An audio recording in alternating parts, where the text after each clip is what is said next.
So, sa mga kaganapan nito mga kaloys, kasi they need to control social media, parang napaisip ako tuloy mga kaloys, kasi kailangan lang i-divert eh.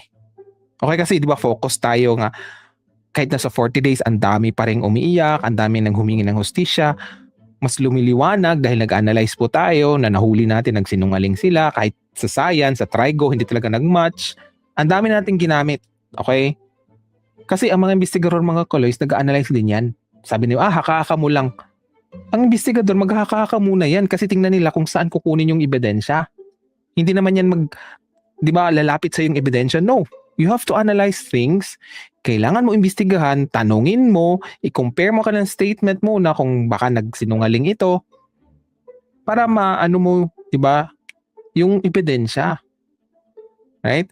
Hindi kaya itong si Mima Alicia ay ginamit pang divert. Bakit ko nasabi mga kaloys? Okay. At sino ang nagkokontrol dito? Okay? Kasi di ba may matatamaan talaga pag hindi makontrol yung media. Okay. Eto mga kaloys, may share ako sa inyo sa aking analysis. Ito po ay analysis. Okay? So it's really up to you kung agree kayo or hindi. Kung hindi man, isulat nyo dyan sa chat box.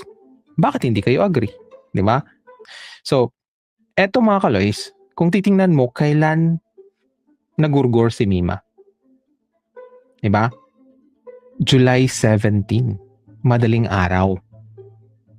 'Di ba? So syempre vlogger 'yan, influencer 'yan. Maraming connection 'yan na ibang vlogger. So ang mangyayari diyan mga kaloys, tingnan mo ngayon 'di ba yung mga kakilala niyang vlogger, Mima Alicia ang topic, boom. So na-divert yung dito kay Mima. Nagets nyo? So nabawasan na tuloy yung engagement na pwede sila na mag-topic kay Rene. Parang ako lang yata yung naiwan. Diba? Na parang ayaw kong palampasin to. Gusto ko talaga din ng hustisya. Kasi nakaka-relate po tayo. Okay, lahat ng mga breadwinners, nakaka-relate. Lahat ng mga ina, nakaka-relate. Lahat ng mahihirap, nakaka-relate. Okay? Lahat ng mga OFWs, nakaka-relate.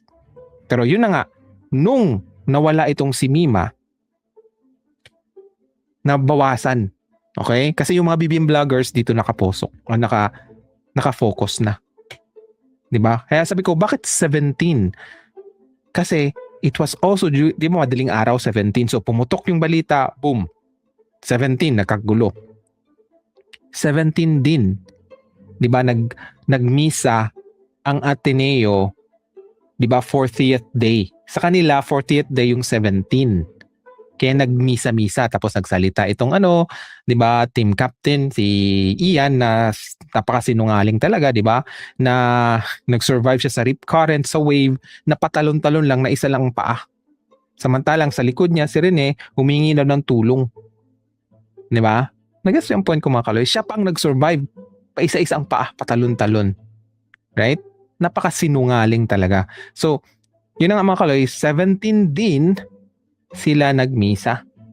'Di ba parang inaano nila parang ang tao na, ayan, mag-offer na kami ng scholarship, nagmisa kami kasi 'di ba, concerned kami kay Rene. Parang ganun, pambubudol. 'Di ba?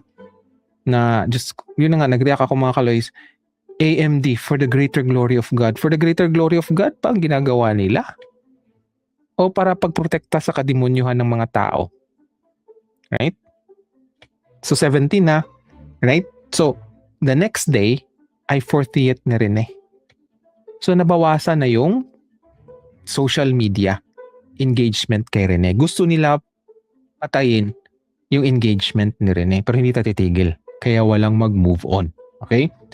Isa pa mga kaloys, kung titingnan mo nga ang social media like sa Twitter, okay? Yung entertainment portal, okay, ng mga artista. Eto po.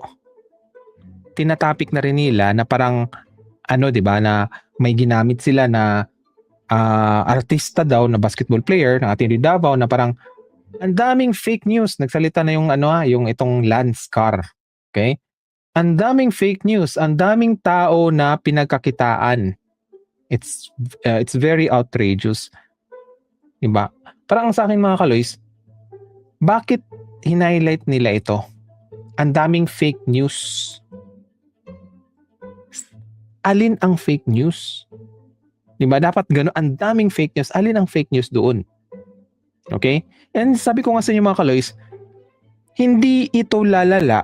Kasi nakita ko rin mga kaloys na may mga unverified na mga, like for example, yung autopsy, okay?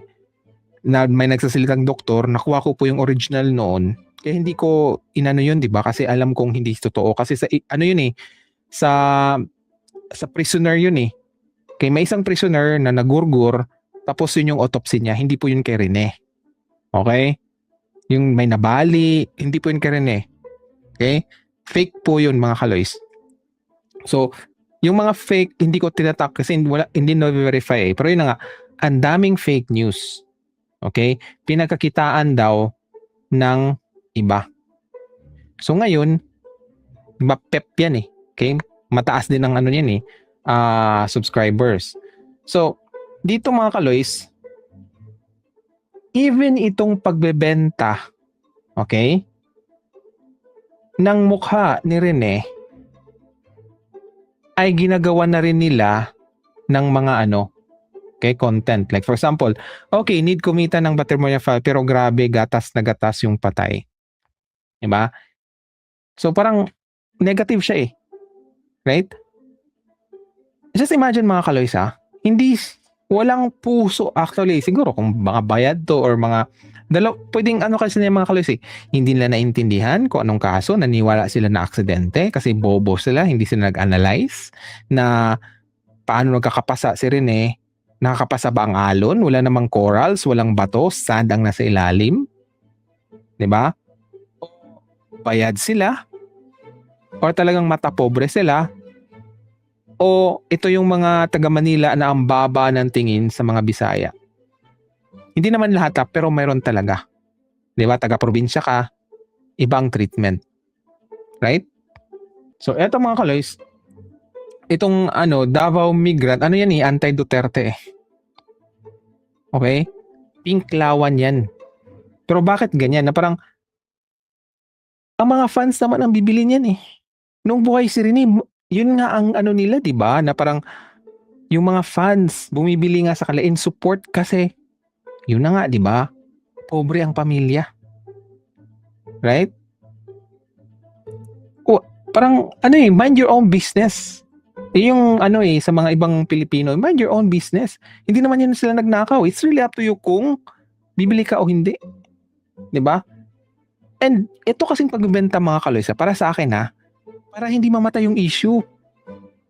'Di ba nagsisik tayo ng justice? So, eto pala mga kaloys, isa pa lang to So, pwede kasi nilang gawin na suportaan yung mga ibang influencers na ganito yung itapik nyo. Ibabash nyo yung Batermonia. Bigyan nyo ng negative, okay, na imahe. Right? Eto pa. Okay?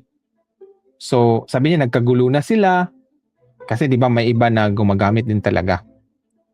Okay? Sa pangalan ni Rene. At eto mga kaloys,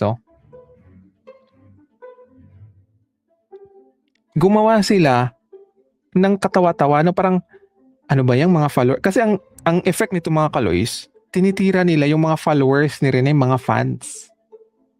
'Di ba? Pinipaint nila ng negative na parang, uy, tama na yan. 'Di ba? Itigil nyo na yan. Right? Hindi ba nila alam na hindi tayo tumitigil kasi hanggang hindi natin makamit ang hustisya? Yun yung point eh. Right? Nag-gets yung point ko mga kaloys, tapos sabihin pa nila, ano ba yan Jose Rizal? Come on. Mas may naambag pa to si Rene kaysa sa itong mga ibang mga vloggers. Bakit? Yung huling laro nila, international, kung mapanood yung mga kaloys, okay?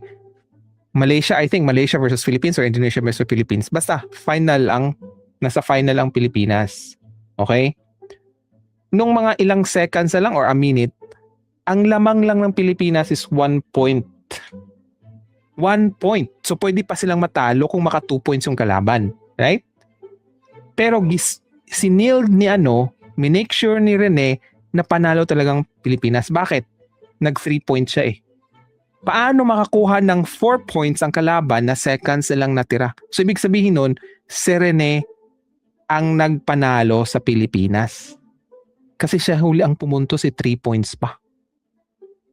'Di ba? Pero kung kayo makapanglait kung anong nagawa ni Rene, mayroon siyang nagawa para sa bayan.